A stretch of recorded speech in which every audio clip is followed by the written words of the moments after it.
ತುಂಬಾ ಜನ ಡಾಕ್ಟರ್ ಗಳಿಗೆ ಗೊತ್ತಿರಲ್ಲ, ಗೊತ್ತಿದ್ರು ಕೂಡ ನಿಮ್ಗೆ ಹೇಳಲ್ಲ. ಯಾಕಂದ್ರೆ ಅದನ್ನ ಹೇಳಿದ್ರೆ ಅವ್ರ ಕೆಲಸ ಕಳ್ಕೊಂತಾರೆ.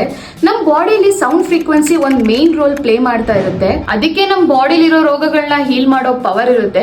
ಒಂದ್ಸಲಿ ನಿಕೋಲಾ ಟೆಸ್ಲಾ ಏನಂತ ಹೇಳಿದಾರೆ ಅಂತ ಅಂದ್ರೆ, ನೀವ್ ಏನಾದ್ರೂ ತಿಳ್ಕೊಬೇಕು ಅಥವಾ ನೀವ್ ಲೈಫ್ ಅಲ್ಲಿ ಸಕ್ಸಸ್ ಆಗ್ಬೇಕು ಅಂತ ಅಂದ್ರೆ ಫ್ರೀಕ್ವೆನ್ಸಿ ಬಗ್ಗೆ ತಿಳ್ಕೊಳ್ಳಿ ಅಂತ ಹೇಳಿದಾರೆ. ಈ ಸೌಂಡ್ ಫ್ರೀಕ್ವೆನ್ಸಿ ಯಾವ ತರ ವರ್ಕ್ ಆಗುತ್ತೆ ಅಂತ ಅಂದ್ರೆ ನಾನ್ ನಿಮ್ಗೆ ಎಕ್ಸಾಂಪಲ್ಸ್ ಕೊಡ್ತೇನೆ. ಫಸ್ಟ್ನೇದು, ನಿಮ್ಗೆ ಏನಾದ್ರೂ ನಿದ್ದೆ ಬರ್ತಿಲ್ಲ ಅಂತ ಅಂದ್ರೆ 3 ಹರ್ಟ್ಸ್ ಫ್ರೀಕ್ವೆನ್ಸಿದು ಮ್ಯೂಸಿಕ್ ಕೇಳಿ. ಎಷ್ಟು ಚೆನ್ನಾಗಿ ನಿದ್ದೆ ಬರುತ್ತೆ ಅಂದ್ರೆ ನಿಮ್ ಕೈ ನಂಬಕ್ಕೆ ಆಗಲ್ಲ. ಹಾಗೆ ನಿಮ್ಗೆ ಏನಾದ್ರೂ ಟೆನ್ಷನ್ ಫೀಲ್ ಆಗ್ತಿದೆ ಅಂತ ಅಂದ್ರೆ 432 ಹರ್ಟ್ಸ್ ಮ್ಯೂಸಿಕ್ ಕೇಳಿ. ಆಗ ನಿಮ್ಗೆ ಪೀಸ್ ಫೀಲ್ ಆಗುತ್ತೆ. ನಿಮ್ಗೆ ಮೆಂಟಲಿ ಮಾತ್ರ ಅಲ್ಲ, ಫಿಸಿಕಲಿ ಕೂಡ ನೀವು ವೆಯ್ಟ್ ಲಾಸ್ ಮಾಡ್ಬೇಕು ಅನ್ಕೊಂಡ್ರೆ 280 ಹರ್ಟ್ಸ್ ಫ್ರೀಕ್ವೆನ್ಸಿ ಕೇಳಿ. ಆಟೋಮೆಟಿಕ್ ಆಗಿ ಫ್ಯಾಟ್ ಬರ್ನ್ ಮಾಡುತ್ತೆ. ಹಾಗೆ ನಿಮ್ಗೆ ಮಾತಿಗೂ ರೋಗ ಬರ್ತಿದೆ ಅಂತ ಅಂದ್ರೆ 580 ಹರ್ಟ್ಸ್ ತಗೊಳ್ಳಿ. ಆಗ ನಿಮ್ ಇಮ್ಯುನಿಟಿ ಸಿಸ್ಟಮ್ ಅಲ್ಲಿ ಇಮ್ಯುನಿಟಿ ಜಾಸ್ತಿ ಆಗುತ್ತೆ. ಹಾಗೆ ನಿಮ್ಗೆ ಏನಾದ್ರೂ ಬಾಡಿಲಿ ಲೋ ಎನರ್ಜಿ ಫೀಲ್ ಆಗ್ತಿದೆ ಅಂತ ಅಂದ್ರೆ 417 ಹರ್ಟ್ಸ್ ಫ್ರೀಕ್ವೆನ್ಸಿ ಕೇಳಿ. ಆಗ ನಿಮ್ಗೆ ಇನ್ಸ್ಟಂಟ್ ಆಗಿ ಎನರ್ಜಿ ಬೂಸ್ಟ್ ಆಗುತ್ತೆ.